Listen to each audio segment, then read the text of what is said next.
Yeah, Travis, Gina, we are here with Raphael Gordenechi with the Metropolitan Crime Commission. Obviously, an historic day here in the city of New Orleans. A city mayor indicted on federal charges. I know this is an unprecedented event. A lot of waves around the city, a lot of reactions around the city. But we're going to be speaking with Raphael Gordenechi right now. We're going to get ready to talk with him.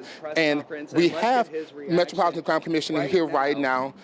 To this indictment. Mr. Gordenechi, obviously 14 charges right now. Honestly, you turned over federal documents to the federal government. Did you think it would be this many charges? I thought that there would be charges. I had no idea how many, because the information that the Crime Commission turned over to the government beginning in 2022 was the beginning of what we as private citizens had uncovered. I had no idea what the FBI and their partner, the United States Attorney's Office, had developed independently. So what our standard operating procedure is, if we get information about wrongdoing, we're going to refer to the appropriate agency. The appropriate agency to investigate the information that we receive, we concluded, was the FBI. We made that referral in 2022. And once we make that handoff, we're out of it until they acknowledge our role and assistance. So we provided a number of tips, a lot of detailed information about the mayor and Officer Vappie, as well as some other things as well that haven't been discussed today. And today we saw the superseding indictment issued involving 18 counts of criminal wrongdoing on the part of Mayor Cantrell and former Officer Jeffrey Vappie. What should the citizens of New Orleans take away from this indictment? That if they report something that's wrongdoing, something can and will be done about it. So we're seeing the mayor of the city of New Orleans and a former police officer that are accused of a variety of federal felony offenses being held accountable.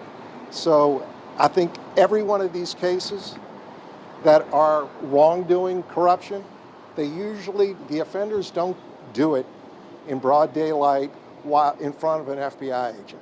So that makes it critically important for the public that has information that documents the wrongdoing to step forward and provide that information. In this particular case, at least some of the evidence that was released today and acknowledged in the indictment started with citizen tips that provided the information, the documentation, photographs, and other relevant information that we in turn made the handoff to the FBI years ago. And when you look at the charges, we're talking about wire fraud, obstruction of justice, and lying to the grand jury. These are some pretty serious accusations. Oh, absolutely. I mean, every one of these charges are federal felonies. So potentially, both Mr. Vappie and the mayor are facing potential time in a federal penitentiary if they're convicted. So today was the beginning. It was the indictment phase. And as is mentioned in every government press conference, these are just accusations. There's a presumption of innocence, and it's going to be incumbent upon the government to prove beyond a reasonable doubt they are in fact guilty of these offenses.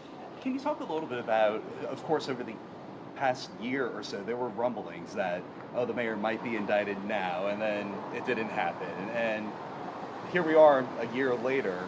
It came down today. Well, I mean, so we saw the first indication in October of last year when Officer Vappie was indicted. And in his indictment, it was referenced Public Official 1 in email communications and text messages between Officer Vappie and Public Official 1. And that was the first confirmation that the Officer Vappie, was charged with a series, I believe, of 7 felony violations with respect to wire fraud, and that Public Official 1 was involved in that. So today we saw the official superseding indictment naming Public Official 1 as Mayor Cantrell, and she is charged with 11 counts of federal felonies in relation to the investigation and indictment that we first saw last October when Officer Vappie was indicted. Is there anything in the indictment that stands out to you or shocked you, if you will? So the brazen nature of it. So the mayor and Officer Vappy that have publicly said that their relationship was purely professional and there wasn't anything there.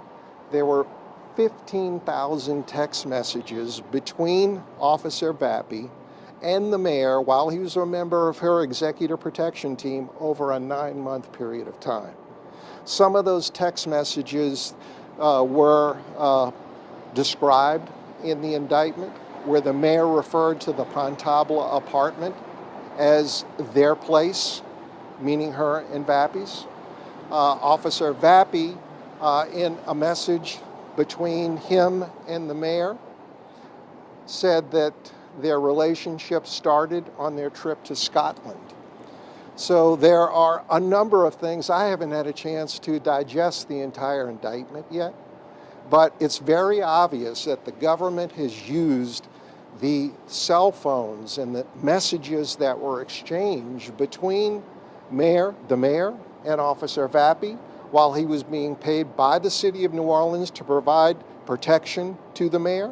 Under the departmental rules, you're not supposed to be involved in personal and romantic relationships. In fact, some of the evidence shows and proves, at least that's the allegations of the government, that the officer wasn't performing his official duties to protect the mayor.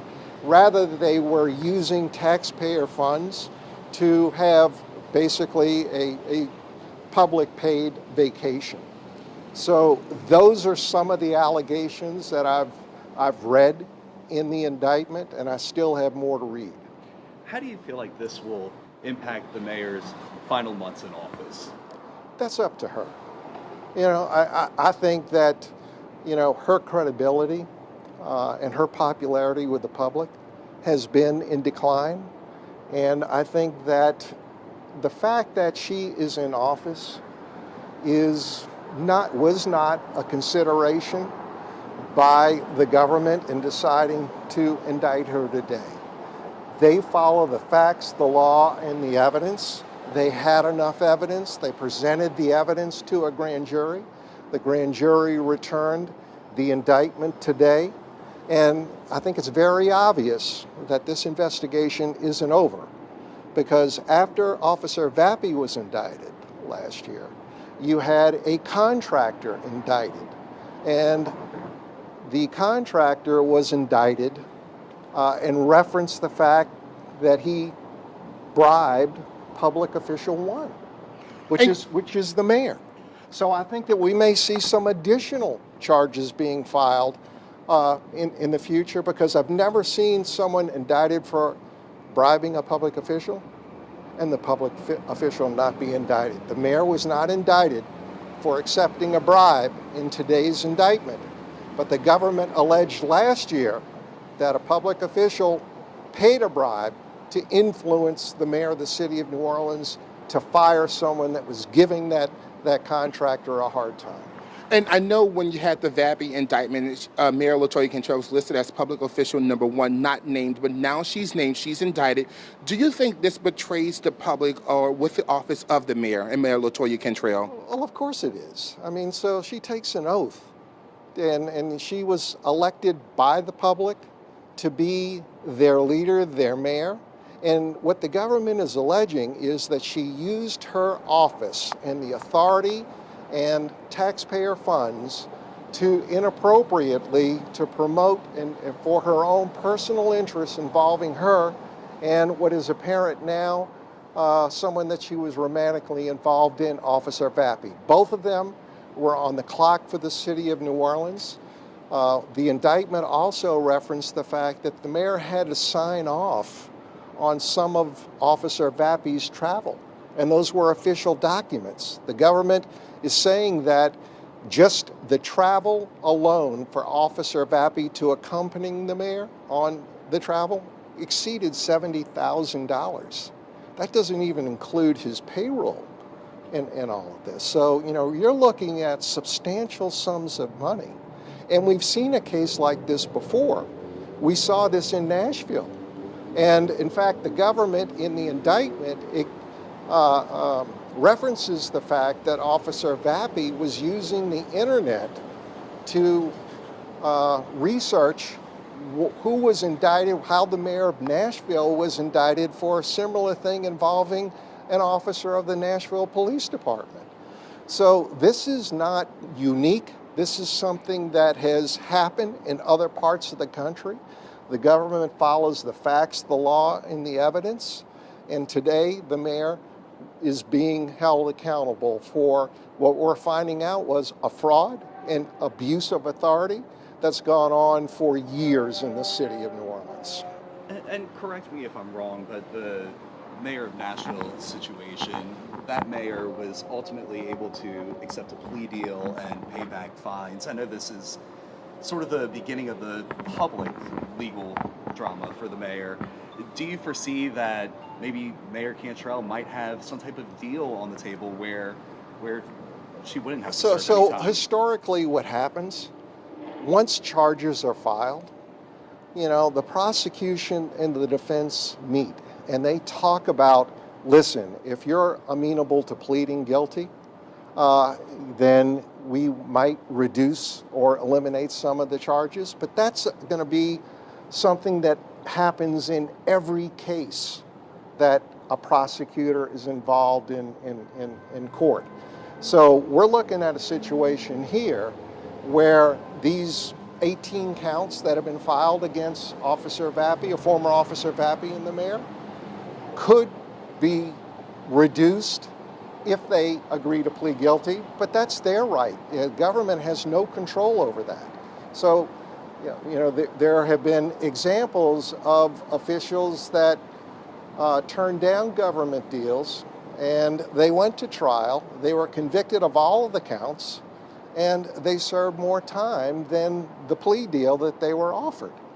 And I have to ask you, does this set precedent or send some message to future mayors for the city of New Orleans? Because this is historic. We've never had a city mayor be indicted on federal charges.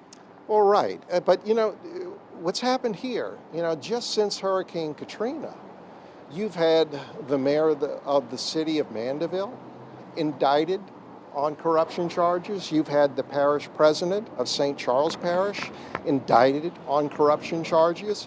You've had the parish president in Jefferson Parish indicted on corruption charges.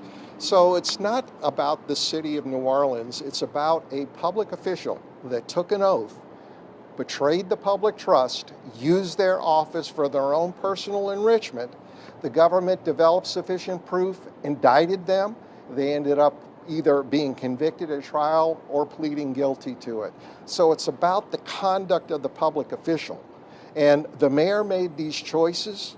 She did this in conjunction with Officer Vappy.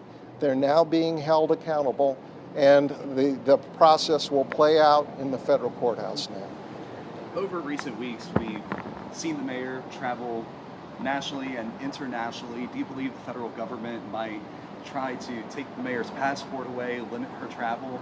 We'll find that out when she makes her appearance in court and bail is set. So, I have no way of knowing if that's going to be something that will be put on the table. But even if she doesn't have her passport taken away from her, for her to leave the jurisdiction, she's going to need the permission of the court to do so. Is there anything else that you'd like to add about this indictment, this historic indictment today? Well, I think the important takeaway for the public is that all of this started, at least from the point of the Crime Commission, because citizens cared enough to photograph the mayor and Officer Vappy coming and going from the Pontabla apartment, providing other photographs and other evidence to us. So all of this started with private citizens providing the Crime Commission with information, and we in turn recognizing the significance of the evidence, the information that they provided us, and we made the referral to the appropriate agency. So if we want to repeal the corruption tax and we want to send a message to public officials to remind them that they're public servants and not self-servants, then the public has a role in changing the culture of corruption that's gripped this state for too long. If you report it, you're part of the solution. If you don't, you're part of the problem, because that allows the officials to continue to prey upon the public and abuse their authority. And today you saw what happens when citizens provide the information that can hold public officials accountable. And I think that's a good day for the city of New Orleans.